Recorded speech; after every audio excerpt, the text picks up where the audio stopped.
এবার নিজের বাড়িতেই ভুয়ো ভোটার খুঁজলেন কৃষ্ণ। রায়গঞ্জের বিধায়কের মন্তব্যে রাজনৈতিক বিতর্ক। ভুয়ো ভোটারের সন্ধানে তৃণমূল সুপ্রিমোর নির্দেশে রায়গঞ্জ বিধানসভাতেও অভিযানে নামল শাসক দল। সোমবার রায়গঞ্জের বিধায়ক রায়গঞ্জ শহরের ৩ নম্বর ওয়ার্ডে তার নিজের বাড়ি থেকেই এই কর্মসূচি শুরু করেন। এদিন দলীয় নেতাকর্মীদের সঙ্গে নিয়ে ৩ নম্বর ওয়ার্ডে নিজের বাড়ি সহ গোটা ওয়ার্ডের বাসিন্দাদের বাড়ি বাড়ি ভোটার লিস্ট নিয়ে গিয়ে সরেজমিনে খতিয়ে দেখেছেন। এরপর সংবাদ মাধ্যমের মুখোমুখি হয়ে কৃষ্ণ কল্যাণী জানিয়েছেন, নিজের বাড়ি থেকেই শুরু করেছেন। নিশ্চিতভাবে নিজের বাড়িতেও আগে চেক করা উচিত। আর এতেই বিতর্কের ঝড় উঠেছে রাজনৈতিক মহলে। বাম, বিজেপি, কংগ্রেস একজোটে কটাক্ষ করেছে তৃণমূল এবং বিধায়ককে। সিপিএম এর দাবি, নিজের বাড়িতেই ভুয়ো ভোটার খুঁজছেন, এতে বোঝা যাচ্ছে ডাল মে কুচ কালা হ্যায়। কংগ্রেসের দাবি, নিজের বাড়িতেই কে কে ভোটার সেটাই কি উনি জানেন না? ভুয়ো ভোটারদের দিয়েই উপনির্বাচন জিতেছেন বলেই নিজের বাড়িতে ভুয়ো ভোটার খুঁজছেন। আবার বিজেপির কটাক্ষ, জনসংযোগ নেই সেটা প্রমাণ হচ্ছে। ভুয়ো ভোটার দিয়েই ছাপ্পাশ্রী প্রকল্পে ভোটে জিতেছেন। এর প্রতিবাদে তারাও আন্দোলনে নামবেন বলে বিজেপির দাবি।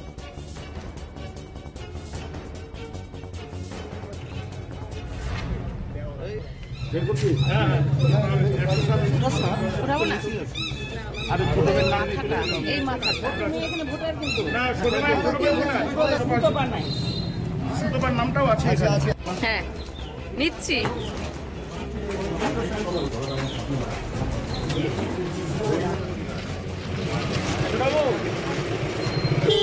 রায়গঞ্জের বিধায়ক রায়গঞ্জ শহরের ৩ নম্বর ওয়ার্ডে তার নিজের বাড়ি থেকেই কর্মসূচি শুরু করেছেন। ভুয়ো ভোটার তালিকার এবং সঙ্গে নিয়ে ওয়ার্ড বাসিন্দাদের বাড়ি বাড়ি ভোটার লিস্ট নিয়ে গিয়ে সরেজমিনে খতিয়ে দেখেন। এরপর সংবাদ মাধ্যমের মুখোমুখি হয়ে কৃষ্ণ কল্যাণী জানিয়েছেন, নিজের বাড়ি থেকেই শুরু করেছেন এবং নিশ্চিতভাবে নিজের বাড়িতেও আগে চেক করা উচিত। আর তার এ কথাই বিতর্কের ঝড় উঠেছে রাজনৈতিক মহলে। কি জানিয়েছেন এ বিষয়ে কৃষ্ণ কল্যাণী, শুনুন।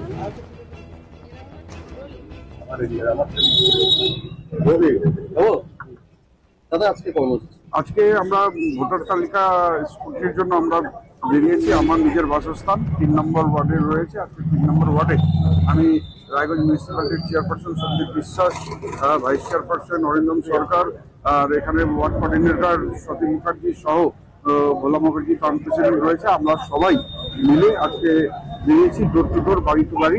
আমরা ভোটার তালিকার সাথে তাদের অ্যাকচুয়াল নাম আছে কিনা নথিভুক্ত সেটা আমরা মিলিয়ে নিচ্ছি। তো মিলিয়ে গিয়ে আমরা দেখলাম এটা খুব প্রিলিমিনারি স্টেজ। হ্যাঁ, সেখানে কয়েকটা নাম যাদের তারা বাসিন্দা আছে কিন্তু তাদের ভোটার লিস্টে নাম নেই, এমন কিছু আমাদের কাছে তথ্য আসছে। সেটা আমরা নোটিং করেছি। হ্যাঁ, সেটা প্রশাসন লেভেলের আমরা জানাবো, যাতে তাদের নাম যাতে নথিভুক্ত করা হয় আর তারা যাতে গণতন্ত্র উৎসবে সামিল হতে পারে, তারা যাতে নিজেদের মতদান দিতে পারে। কোথা থেকে শুরু করলেন? আজকে আমি নিজের বাড়ি থেকেই আমি চালু করলাম, বাড়ি হেঁটে আমি আসলাম। এটা অমর সুব্রত সঙ্গের গলি থেকে আমরা ৩ নম্বর ওয়ার্ডে পুরোটা পরিবেশ। নিজের বাড়িতে চেক করলেন সেটা? হ্যাঁ, নিশ্চিত নিজের বাড়িতে তো সবার আগে করতে হবে।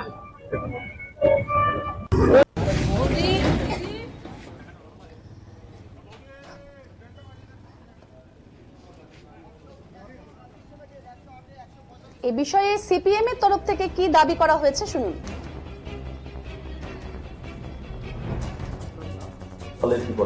উত্তম পাল, সিপিআইএম উত্তর দিনাজপুর জেলা সম্পাদক মন্ডলীর সদস্য।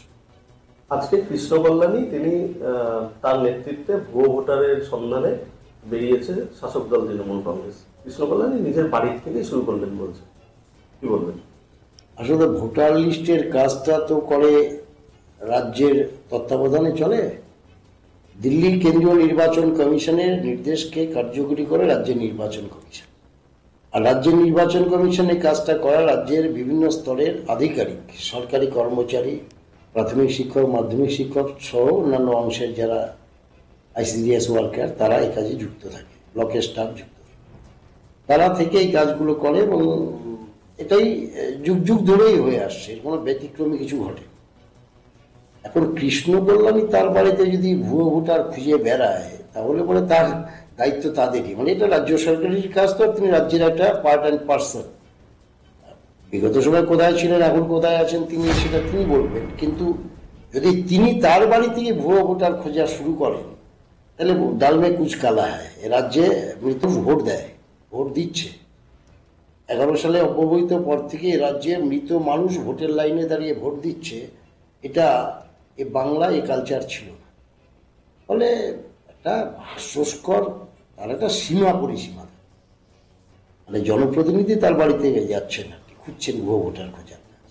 এটা মানে বাতুলতা ছাড়া তো আর কিছু হতে পারে না। এটা হচ্ছে একদম একদম পরিষ্কার বাতুলতা আর কি। আপনার নাম, দলের এ বিষয়ে কংগ্রেসের তরফ থেকে কি জানানো হয়েছে শুনে নেব।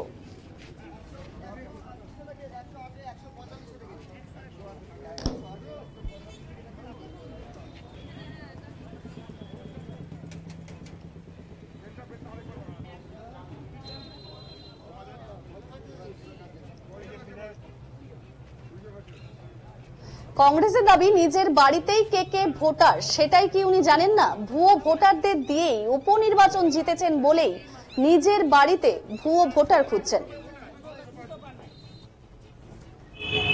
কৃষ্ণ কল্যাণী এবং তৃণমূলের নেতারা আজকে ভুয়ো ভোটার খুঁজতে 3 নম্বর ওয়ার্ডে গিয়েছিলেন এবং কৃষ্ণ কল্যাণী বলছেন যে তিনি তার নিজের বাড়ি থেকেই শুরু করবেন। কি বলবেন? বিষয়টা হচ্ছে, কৃষ্ণ কল্যাণী লাস্ট বিধানসভা উপনির্বাচনে ছাপ্পা দিয়ে ভোটে জিতেছে। তো উনি নিজের বাড়ির থেকে ভুয়ো ভোটার খুঁজছে মানে? আমার পরিবারে কজন লোক আছেন, কজন ভোটার আছেন, আমার পরিবারে কে জীবিত ভোটার কে মৃত ভোটার সেটা আমি জানবো না? এটা পলিটিক্সের লোক হলো? তো নিজের বাড়িতে ভুয়ো ভোটার করছে। ভুয়ো ভোটে জেতা এমএলএ না, উনি তো ভুয়ো ভোটে জেতা এমএলএ। আজকে রায়গঞ্জ বিধানসভায় উপনির্বাচনে উনি সমস্ত ভুয়ো ভোটে দিচ্ছে, ছাপ্পা ভোটে দিচ্ছে, প্রশাসনের সহযোগিতা নিয়ে দিচ্ছে। উনি তো নিজেই একটা ভুয়ো, কখনো তৃণমূল কখনো বিজেপি, আবার আগামী দিনে বিধানসভা নির্বাচন কোন দলের হবে উনি নিজেও জানেন না। এই জন্য ভুয়ো ভোটার খুঁজছে, নিজের বাড়ির থেকে খুঁজছে। বলুন তো, একটা পলিটিক্সের লোক, আমি পলিটিক্সের লোক, আমার বাড়িতে কজন ভোটার আমি জানবো না? আমার বাবা কাকা মা দাদা, আমরা আমার পরিবারে কয়জন আছে আমি জানবো না? আমি আমার বাড়িতে ভুয়ো ভোটার খুঁজবো?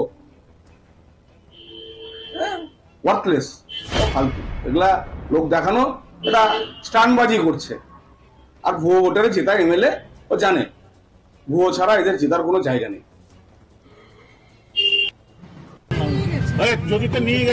এ বিষয়ে বিজেপির কটাক্ষ, জনসংযোগ নেই সেটা প্রমাণ হচ্ছে। ভুয়ো ভোটার দিয়েই ছাপ্পাশ্রী প্রকল্পে ভোটে জিতেছেন। এর প্রতিবাদে তারাও আন্দোলনে নামবেন বলে বিজেপির দাবি।